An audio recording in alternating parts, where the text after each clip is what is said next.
এসব কি রান্না খাওয়া যায়? বাবার বাড়ি থেকে তো কিছুই শিখে আসনি।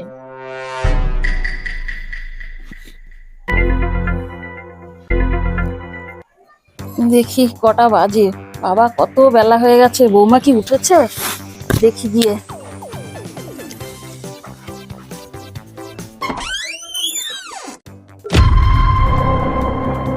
কি ব্যাপার পটের বিবি, কটা বাজে?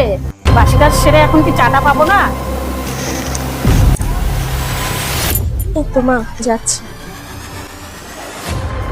কি ব্যাপার বৌমা এখনো কি করছে? এত বেলা হয়ে গেল এখনো চা পেলাম না, দেখি তো গিয়ে। হায় ভগবান, এইভাবে কে উঠোন ঝাড় দেয়? মাথাটা নোয়াও। এই তো মা করছে। হ্যাঁ তাই করো, এখনো চা পাইনি।